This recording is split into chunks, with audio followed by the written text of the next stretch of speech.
서양 사람들은 고도 비만이 되면서 아주 내장 비만이 심해지고 200kg가 넘어가면서 당뇨가 오는 경우가 많은데, 우리나라 사람들은 마른 비만 환자들 쪽에서 당뇨병 환자들이 많아지고 있습니다. 그래서 이유를 좀 따져보자면요, 이 한국인들이 유독 약을 드시더라도 적극적인 생활 습관 개선을 하시면요, 당뇨 환자가 약을 끊을 수도 있습니다. 당뇨를 극복하고 예방하는데 가장 중요한 생활 습관은요, 바로 먹는 것입니다. 제일 좋은 음식 딱 3가지를 제가 좀 말씀을 드릴게요. 첫 번째는요, 최근 그 당뇨병 학회에서 나온 이제 연구를 보면요, 통계상에서 보면 당뇨병 환자가 정말 급증하고 있어요. 그런데 우리나라가 다른 나라보다 급증하는 비율이 상당히 높습니다. 이제 그 이유를 좀 따져보자면요, 첫 번째는 이제 유전적인 요인이에요. 한국인들의 DNA가 췌장도 좀 작게 태어났고 고봉밥을 먹고 살았다. 그러니까 탄수화물에 중독이 약간 있었던 사람들이기 때문에 유전적인 그리고 체질적인 부분이 있다고 생각을 합니다. 두 번째는요, 우리나라에는요, 마른 비만 환자가 상당히 많아요. 서양 사람들은 고도 비만이 되면서 아주 내장 비만이 심해지고 200kg가 넘어가면서 췌장이 감당할 수 없는 정도가 돼서 당뇨가 오는 경우가 많은데, 우리나라 사람들은 근육이 부족하고 혈당을 근육에서 흡수를 못하니까 췌장이 또 일을 많이 해야 되고, 이러다 보니까 마른 비만 환자들 쪽에서 당뇨병 환자들이 많아지고 있습니다. 그래서 이 마른 비만이 많다는 것도 우리나라에서 독특한 부분이라고 할 수가 있겠어요. 그리고 세 번째는요, 식습관의 변화예요. 우리의 식생활이 아주 서구식으로 바뀌었어요.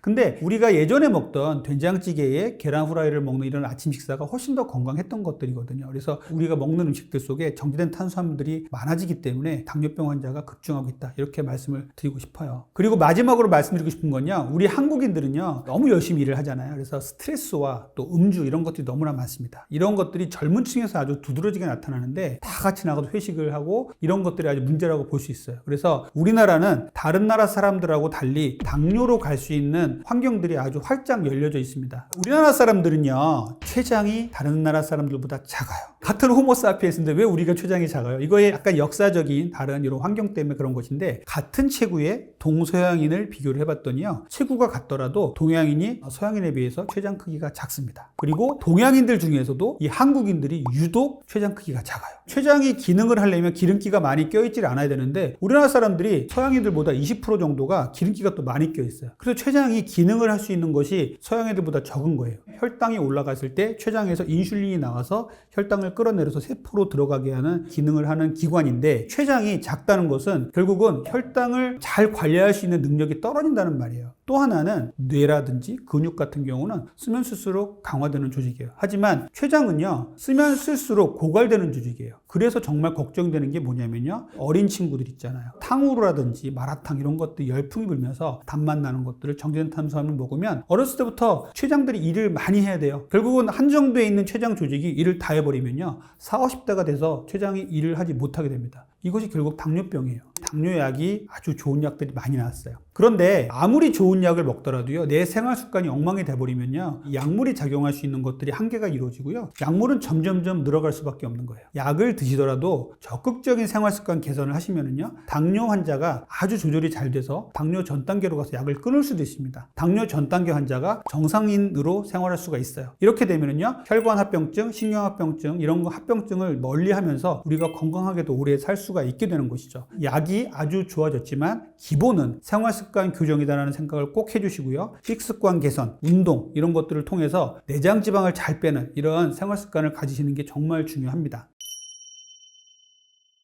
당뇨를 극복하고 예방하는데 가장 중요한 생활 습관은요, 바로 먹는 것입니다. 운동도 중요하고 수면도 중요하고 스트레스 줄이는 것도 중요한데요, 결국은 먹는 게 1번이에요. 당뇨병에 일단 딱 걸리면은요, 먹는 게 제한이 딱 걸리게 돼요. 그러면은 정말 삶에 낙이 없다, 우울해진다 이런 말씀들 많이 하시거든요. 그럼에도 불구하고 우리는 식생활 교정을 잘 해야 됩니다. 그리고 이 식생활 교정 중에서도 맛있게 또 풍부하게 먹을 수 있는 음식들이 많이 있어요. 제일 좋은 음식 딱 3가지를 제가 좀 말씀을 드릴게요. 당뇨에 제일 좋은 음식 첫 번째는요, 계란이에요. 두말할 나위 없이 최고의 음식입니다. 완전 완전식품이라고 하죠. 완전식품은 한 가지 음식 속에 모든 영양소가 다 있는 이런 음식을 말해요. 계란을 당뇨에서 제일 중요하게 생각하는 이유는요, 당 성분이 없습니다. 계란에는 필수 아미노산이 아주 많아요. 운동을 해도 근육을 많이 늘릴 수가 있고요. 근육을 늘리면 결국은 혈당 조절이 잘 되죠. 단백질은요, 혈당을 아주 미미하게 올릴 수는 있지만 정제된 탄수화물 때문에 혈당을 많이 올리지 않습니다. 계란 노른자와 계란 흰자를 포함해서 콜레스테롤이 아주 심각하게 높지 않은 분이라면 2개 정도는 저는 충분히 드시라고 말씀을 드립니다. 두 번째 제가 추천드리는 음식은요, 무가당 그릭 요거트예요. 그릭 요거트는요, 그리스를 비롯한 지중해 연안에서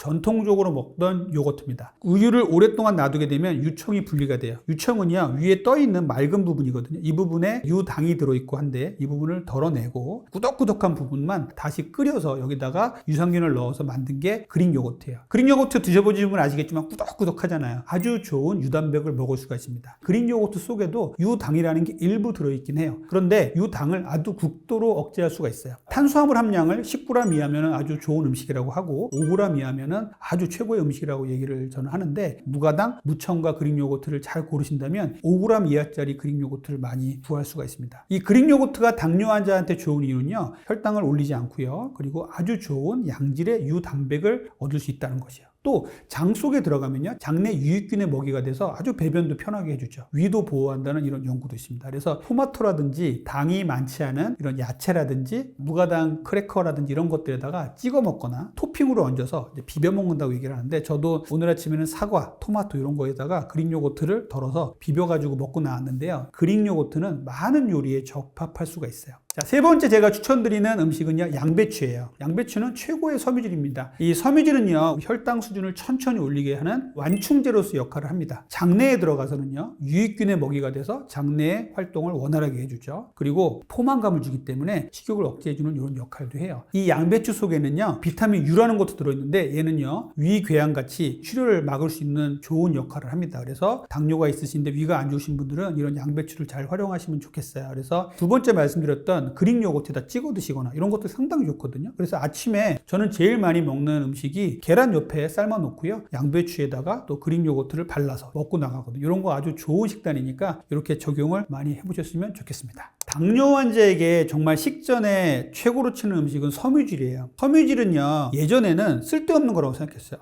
이거 씹어서 질기기만 하고 우리 몸에 영양소도 아니고 이렇게 생각했죠. 섬유질은 이제는 하나의 당당한 영양소가 됐어요. 정제된 탄수화물이 혈당을 빨리 올리는 이유는요, 미세하게 갈면서 섬유질이 다 파괴되기 때문이에요. 그럼 혈당 수준이 아주 빨리 올라가게 되는데, 이 섬유질이 그만큼 혈당을 잡아내리는데 아주 효과가 큽니다. 섬유질을 먼저 먹고서 나중에 탄수화물을 먹으면요, 탄수화물을 먼저 먹은 것보다 혈당 수준을 천천히 올려요. 그래서 거꾸로 식사법이라 그래서 섬유질 먼저 먹고 단백질 지방을 그 다음에 먹고 마지막에 탄수화물을 먹어라, 이런 얘기가 나오는 것입니다. 두 번째는 섬유질은 포만감이 아주 많죠. 식욕을 억제할 수 있는 효과가 있습니다. 마지막으로는 장내의 유익균의 먹이가 됩니다. 그래서 섬유질은 정말 쓸데없는 게 아니에요. 이렇게 당뇨에 있어서 좋은 역할을 하기 때문에 일반적인 식사를 하기 전에 섬유질부터 먼저 먹고 식사를 하신다면 당뇨 환자에게 최고의 음식이 될 수가 있습니다. 섬유질이 많은 음식 제가 말씀드리자면요, 최고 좋은 것은요, 통곡류로서 귀리라든지 현미, 보리 같은 것들이에요. 얘들은 곡류이면서도요, 섬유질이 상당히 많습니다. 두 번째 추천드리는 것은요, 브로콜리예요. 데쳐 먹거나 생으로 먹거나 해서 브로콜리 좀 많이 드셨으면 좋겠습니다. 세 번째는 콩류예요. 정말 좋은 다이어트 음식이자 당뇨 음식이에요. 그래서 콩 자체를 요리해서 먹을 수도 있고요, 요즘에 낫또 같은 것도 좋은 대안이 될 수가 있습니다. 그리고 두부라든지 비지 같은 것도 만들 수 있고요, 무가당 두유 같은 것들도 있죠. 콩을 이용해서 섬유질을 많이 섭취하시면 좋겠어요. 콩은 정말 우리하고 친숙한 음식이기 때문에 섬유질을 얻기에 참 좋은 음식입니다. 그리고 그 다음은요, 아보카도도 제가 많이 추천드려요. 정말 좋은 불포화 지방산도 많이 있는데 여기에 섬유질이 정말 어마어마합니다. 그래서 아보카도는 많이 먹으면 안 돼요. 너무 많이 먹으면 너무 배불러요. 포만감도 많을 뿐더러 불포화 지방산도 너무 많이 먹게 되고 칼로리를 너무 많이 먹게 되기 때문에 아보카도는 이제 소량만 드시기를 권장을 드리고요. 블루베리라든지 이런 것들도 아주 섬유질이 많죠. 버섯에도 섬유질이 상당히 많아요. 산에서 나는 스테이크라고 얘기를 해요. 그래서 단백질도 상당히 많습니다. 거기다 비타민 D까지 많아요.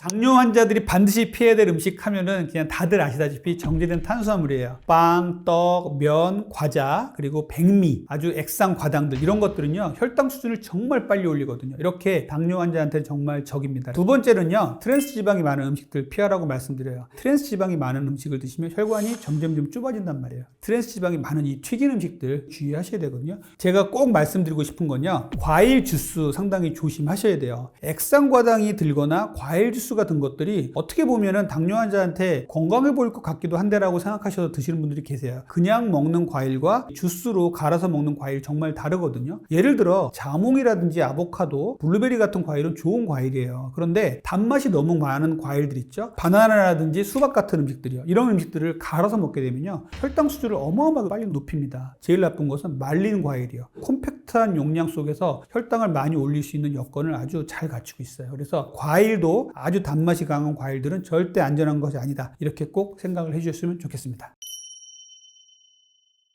식습관과 같이 하면 좋은 습관. 딱 한 가지만 고르라 그러면 저는 식후 걷기라고 말씀드려요. 전 다이어트 환자에게도 걷기를 권하고요. 당뇨 환자한테도 많이 걷기를 권하는데요. 식사 후에는 우리는 탄수화물을 먹기 때문에 혈당 수준은 천천히 올라가게 될 수밖에 없어요. 그런데 이 혈당 수준을 올라가는 걸 딱 잡아주는 게 걷기입니다. 우리 몸에 작은 근육만 움직여줘도 혈당이 올라가는 걸 막을 수가 있어요. 식후에는요. 쉬지 마시고 바로 걸으세요. 식후에 걸어야지 하고서 TV 보다가 영화 보다가 잠깐 잠이 들거나 걸을 시간을 놓쳐버리는 분들이 너무 많기 때문이에요. 절대 쉬지 마시고 재활용을 한다든지 이렇게 집안 청소를 한다든지 조금 하시다가 동네 나가서 한 바퀴 걷고 오세요. 많은 연구에서 식사 직후에 걷는 게 상당히 좋다라고 되어 있는데 어떤 분들은 식사 직후에 걸으면 배가 아픈데 어떻게 걸어요? 소화한대요? 이런 분들 계시는데 실제로 식사 직후에 배가 안 아플 정도로 어슬렁어슬렁 걷는다고 절대 소화가 안 되거나 이러지는 않아요. 그래서 어슬렁어슬렁 걷다가 배가 안 아프면요 조금 더 빠른 속도로 속보로 좀 걸으시고 등에 땀이 날 정도로 걸으시면 좋아요. 제가 식후 걷기 운동에서 원칙으로 정하는 건요 하루 3번 식사 직후에는 걷는 게 제일 좋아요. 그 중에서도 저녁 식후에 걷는 게 가장 효과가 좋다고 되어 있습니다. 왜냐하면 일을 마치고 집에 와서 보상으로 많은 음식을 먹게 되고요. 또 쉬고 싶어 하는 경우가 많습니다. 이럴 때 혈당 수준이 아주 많이 올라가기 때문에 저녁 식사 직후에는 많이 걸으라고 좀 말씀을 드려요. 최소 30분 정도 걸으실 거를 저는 권장을 드려요. 더 여력이 되시면요. 1시간 정도 걸으셔도 돼요. 그런데 30분 정도라고 말씀드리는 것은 그 정도 걸으셔야 혈당 수준이 올라갔다가 쭉 이제 수평을 이룹니다. 조금만 걷다가 멈추잖아요. 다시 올라가요. 혈당을 낮추기 위해서 꼭 기억해야 될 것 한 가지는요. 장기간 지속 가능하게 나의 습관을 바꾸는 거예요. 어느 순간에 내가 건강검진을 했는데 당뇨 환자라고 딱 지적을 받았어요. 정말 하늘이 무너지는 것 같고 그래서 한두 달 헬스클럽 가서 운동하고 막 먹는 것도 쫄쫄 굶고 하다가 나중에 이거 나 못하겠네. 약 먹고 말지. 이렇게 되는 분들이 너무나 많습니다. 당뇨 전 단계를 진단받는 순간부터 경각심을 가지시고요. 또 당뇨 환자라고 진단을 받았더라도 너무 좌절하지 마시고요. 꾸준하게 나의 생활을 지속 가능한 방식으로 운동하시고 식생활 개선하시고 내장 지방을 조절하신다면 당뇨를 진단받으셨더라도 당뇨약을 점점점 줄여갈 수가 있고요. 당뇨 전 단계 환자는 정상으로 돌려갈 수가 있습니다. 포기하지 마시고 꾸준히 내 혈당을 관리한다 라는 생각을 하시고 지속 가능한 다이어트를 꾸준히 해주셨으면 좋겠습니다. 당뇨병의 합병증을 방치되면 어떻게 되느냐? 발 색깔들이 우리 피부 색깔이 아니라 아주 검은 색깔로 변하게 됩니다. 그러다가 발에 염증이 생기고 2차 감염이 되고 괴사가 돼서 발을 잘라낼 수밖에 없는 상황이 됩니다. 그래서 당뇨는 미리미리 알아채고 관리하는 게 정말 중요하거든요. 당뇨가 시작되고 있는데 눈치를 채지 못하고 지나가는 경우가 상당히 많죠. 우리가 알아챌 수 있는 방법 첫 번째는요. 안녕하세요. 저는 분당에서 닥터리 가정의학과를 운영하고 있는 다이어트 멘토 이진복입니다.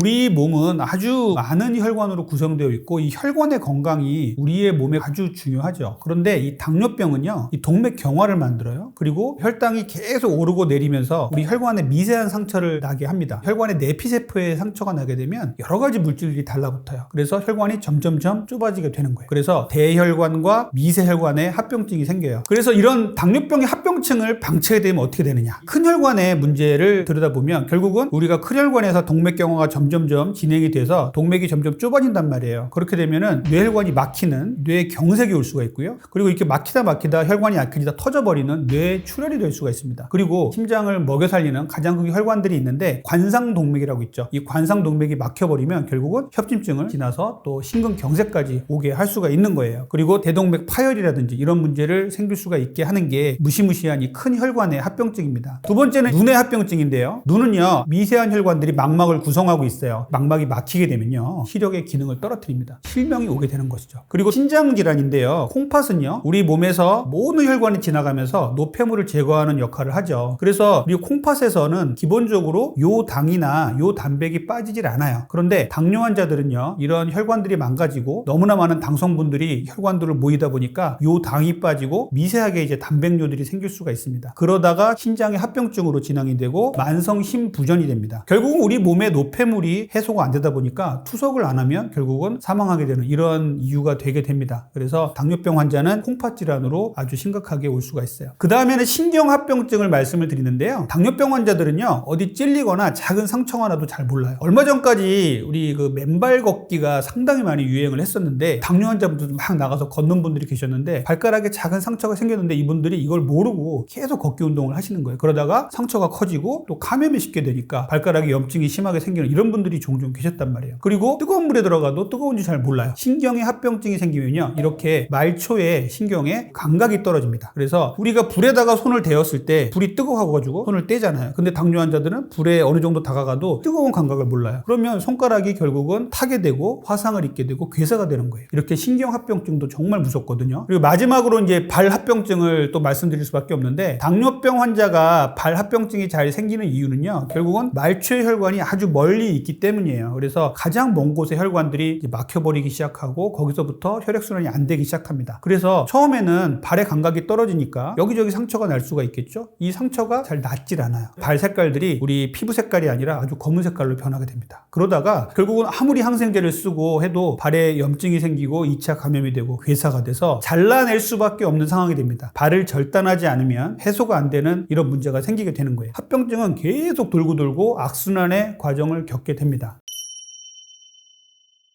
여러분들, 당뇨가 시작되고 있는데 눈치를 채지 못하고 지나가는 경우가 상당히 많죠. 우리가 알아챌 수 있는 방법 어떤 게 있을까요? 제가 피부에서 나타나는 두 가지 증상을 말씀드릴 건데요. 한 가지는 쥐젖이고요. 한 가지는 흑색 극세포종이에요. 자, 쥐젖 여러분들 잘 아시죠? 여기 목 주변에도 나고 겨드랑이에도 나고 이런 쥐젖이 있죠. 그리고 흑색 극세포종은 뭐냐면요, 아주 비만한 환자들 보면요, 이 목 뒤부터 등 그리고 겨드랑이, 허벅지 이런데 몸에 접히는 부분에 보면 아주 검게 착색이 되는 경우가 있고 피부도 좀 두꺼워 지는 경우가 있어요. 이 쥐젖과 흑색 극세포종 모두요, 당뇨하고 연관이 있어요. 인슐린 저항성이 생기면요, 혈관의 분포가 달라지고 혈관의 문제가 겹치면서 이렇게 쥐젖도 생기고 피부에 흑색 극세포종도 생긴다고 되어 있습니다. 그래서 내가 살이 점점점 찌고 있는데 쥐젖이 정말 여기저기 막 생긴다. 그리고 여기저기 피부가 막 거뭇거뭇해진다. 이렇게 된다면 혹시 내가 당뇨로 진행하고 있지 않은지 꼭 인근 의원에서 검사를 받아보시길 바랍니다.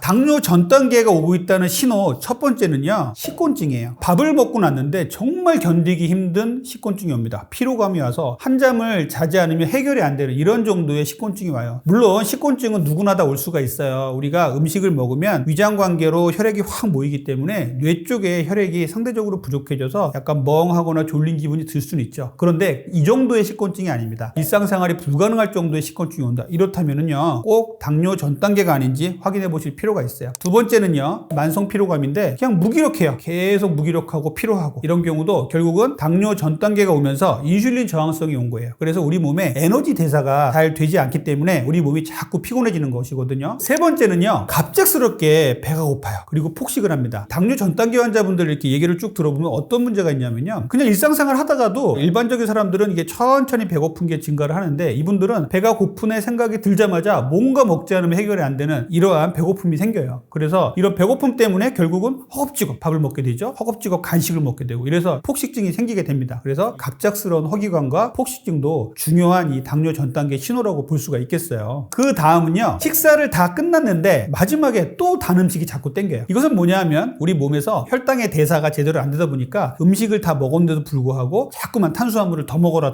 신호를 보내는 거예요. 그래서 디저트가 자꾸 먹고 싶다, 이런 분들이 계시다면 혹시 내가 당뇨 전 단계가 아닌가 한번 고민을 해보실 필요가 있습니다. 그리고 다음에 마지막으로는요, 상처가 잘 안 낫는다는 말씀을 드리고 싶어요. 당뇨 전 단계에서도요, 당뇨병과 비슷한 합병증이 계속 생깁니다. 여기서 중요한 것이 상처예요. 당뇨 전 단계에서도요, 말초의 혈액순환이 잘 안 되게 됩니다. 피부에 상처가 여기저기 생겼는데 잘 낫질 않아요. 그러면은 내가 혹시 당뇨 전 단계가 아닌가 고민을 한번 해보실 필요가 있겠습니다.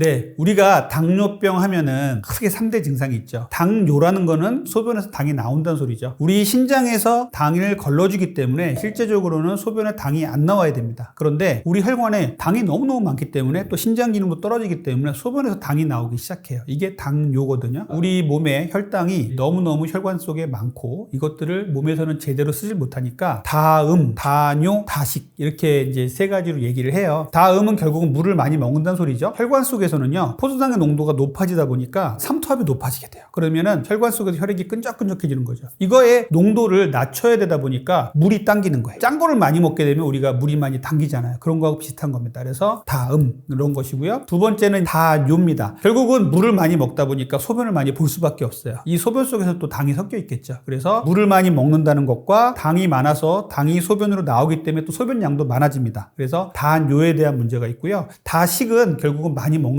소리죠. 우리가 많이 먹는데도 불구하고 에너지 대사가 제대로 되질 않아요. 당뇨라는 것은 혈관 속에 포도당을 둥둥 떠다니는데 우리 세포에는요, 기아 상태가 시달리는 거예요. 그래서 세포는 자꾸만 먹을 걸 요구합니다. 세포 속에서는 혈당이 부족해, 뭔가 좀 먹어줘 라고는 신호를 계속 보내기 때문에 자꾸 많이 먹게 되는 것이죠. 근데 먹어도 영양분이 고스란히 세포 속으로 들어가지 않기 때문에 혈관에만 혈당이 떠다니고 우리 세포는 기아의 상태에 시달려요. 그래서 많이 먹어도 살이 찌질 않습니다. 살이 빠지는 경우가 상당히 많아요. 그래서 다음, 다뇨, 다식은 기본적으로 당뇨의 가장 흔한 증상이고요. 이런 증상이 생긴다면 반드시 당뇨 확진 검사를 해보시길 바라겠습니다. 이 외에도 당뇨인지 판단할 수 있는 자가 진단법은 있는데 첫 번째는 거품뇨예요. 아까 앞에서 말씀드렸지만 신장에 합병증이 오게 되면요, 신장에서 다 걸러져요. 그렇기 때문에 요 당과 단백질이 소변으로 빠져나가면 안 되거든요. 그런데 소변으로 단백질이 빠져나가고 당이 빠져나가면요, 거품이 생깁니다. 그래서 거품뇨가 생기면 당뇨를 의심하라 라는 것이 100% 맞는 것은 아니지만 일부 맞는 부분이 있어요. 그래서 거품뇨가 최근에 계속 나오면서 이렇게 당뇨 전 단계를 의심할 수 있는 소견이 있다라고 한다면 당뇨 전 단계에 또 당뇨를 의심해 볼 필요가 있습니다. 두 번째는요, 입의 문제예요. 입 안에서 빨갛게 된 혀, 그 다음에 구강 내의 백태, 입 안에 여러 가지 상처, 치은염 이런 것들이 자꾸 생기면 당뇨를 의심하라고 돼 있어요. 입 안은요, 점막으로 이루어져 있고 각종 미세혈관들이 아주 예민하고요, 또 감염에 취약하기 때문에 잇몸 질환이 자꾸 생긴다면 한번 당뇨를 의심해 볼 필요가 있다고 생각을 합니다. 마지막은요, 3초 주목법이라고 있어요. 주먹을 꽉 쥐었다가 딱 펴서 3초 이내에 빨간색으로 혈색이 돌아와야 정상입니다. 보통 사람들은 그렇죠. 그런데 말초 혈관 질환이 있는 당뇨 환자들은요, 이 혈관 색깔이 잘 안 돌아와요. 그래서 3초가 지났는데도 빨갛게 안 되고 허옇게 돼 있다. 전반적으로 이 손의 색깔이 안 좋다 그러면은 당뇨의 말초 혈관 질환을 의심하라고 돼 있어요. 이런 게 있다면 한 번쯤은 당뇨 전 단계 당뇨를 의심해 볼 필요는 있지만 더욱더 정확한 것은 인근 병의원에서 정확한 혈액 검사를 해보시길 바랍니다. 당뇨는요, 생활습관병입니다. 생활습관을 적극적으로 가져가신다면 내가 유전력이 있고 아무리 주변 환경이 안 좋아도 당뇨를 최대한 늦추거나 안 걸리게 할 수가 있어요. 그 생활습관의 첫 번째는 식습관입니다. 그리고 이제 운동습관 이런 것들이 되겠죠. 그래서 당뇨 전 단계에서 정상으로 돌리는 방법에 대해서 제가 좀 말씀을 드릴게요. 첫 번째는요, 통곡류 위주로 드시고요, 정제된 탄수화물을 줄이라는 말씀을 드려요. 정제라는 말은 뭐냐면 이 곡류를 다 갈았다는 소리예요. 탄수화물 만약에 벼를요 수확을 해서 도정을 하면은 이제 쌀이 되죠. 처음에는 현미가 됐다가 그걸 더 도정을 하면 백미가 되고요. 더 도정을 하고 조절하고 갈아내면 이제 떡이 되잖아요. 이렇게 도정을 하면 할수록 정제된 탄수화물이 되는데, 이렇게 되면 통곡류 속에 영양분도 파괴가 되지만 섬유질이 다 파괴가 됩니다. 이 섬유질이 파괴가 되면요, 우리가 음식을 먹었을 때 혈당 수준을 엄청나게 올려요. 그래서 혈당 수준이 올라가면 결국은 당뇨 전 단계로 갈 수 있는 길을 확 열어주게 되기 때문에 문제죠. 빵, 떡, 면, 과자, 액상, 과당, 그리고 아주 갈아낸 주스들, 이런 것들 다 정제된 탄수화물이거든요. 그래서 정제된 탄수화물 줄이고요. 두 번째는 수면이에요. 아니, 수면이 당뇨하고 무슨 상관이야라고 생각할 수 있겠지만, 우리 현대인들이 당뇨가 정말 많이 늘어나고 있습니다. 그리고 당뇨 전 단계도 너무너무 많이 늘어나고 있어요. 그런데 이 수면은요, 이 당뇨를 막아주는 아주 중요한 열쇠예요. 예전에는요, 수면이 제일 뒤에 있었어요. 거의 후반부에 있었는데 이제는 수면이 앞쪽으로 많이 왔어요. 왜냐하면 그만큼 현대인들이 수면 부족에 시달리고 있고, 이로 인해서 당의 대사가 안 되고 대사 질환이 생기고, 이렇기 때문에 당뇨로 가게 된다는 것이 이제 입증이 되었죠. 잠을 잘 자면요, 우리 몸에서 성장 호르몬이 나옵니다. 밤 10시부터 새벽 2시까지 나오는데, 이 성장 호르몬이 우리 몸의 대사를 다 정리를 해주고요, 혈당 수준을 안정화시켜주는 역할을 해요. 또 식욕도 안정화시켜주는 역할을 합니다. 그리고 이제 잠을 잘 자게 되면 렙틴, 그렐린, 코티졸 같은 여러 가지 식욕과 스트레스 작용하는 호르몬들을 다 정리를 해줍니다. 그래서 잠자는 게 중요해요. 그래서 잠을 잘 못 자면 다음날 어떻게 되느냐, 막 단맛이 나는 음식이 땡기고, 평소에 먹지도 않았던 라면이 땡기고, 이런 것이에요. 그래서 7시간에서 7시간 반 정도를 숙면을 취하시는 게 정말 중요하다고 말씀을 드립니다. 자, 세 번째는 운동이에요. 운동의 중요성은 당뇨 환자분들 정말 잘 아시죠? 식사 후에 당뇨 환자들은 많이 걸으셔야 됩니다. 식사 후에는요, 혈당이 올라가기 마련이에요. 탄수화물을 우리가 먹기 때문에 혈당이 쭉쭉쭉 올라가는데, 살살 걷기만 해도 우리 혈당이 올라가다 멈춰서 수평을 이루게 됩니다. 그래서 이렇게 식후에 걷는 거 정말 중요하거든요. 여력이 되신다고, 내 능력이 되신다 한다면 빨리 걷기, 그 다음에 계단 오르기, 이런 운동까지 해주시면 상당히 좋아요. 당뇨는요, 현대인들에게 피할래야 피할 수 없는 질병이 돼버렸어요. 중요한 것은 당뇨 전 단계, 그리고 당뇨병이 있더라도 적극적인 생활습관 개선을 통해서 다이어트를 잘 해주셔야 됩니다. 그래서 내장 지방을 잘 빼는 게 가장 중요한 핵심이에요. 이렇게 당뇨는 생활습관 교정을 통해서 꾸준히 개선을 하면 당뇨 환자가 당뇨가 아주 잘 조절이 잘 돼서 정상인보다 더 오래 사는 이런 삶을 만드실 수가 있습니다. 그래서 당뇨병, 당뇨 전 단계를 잘 아시고 잘 관리하셨으면 좋겠습니다.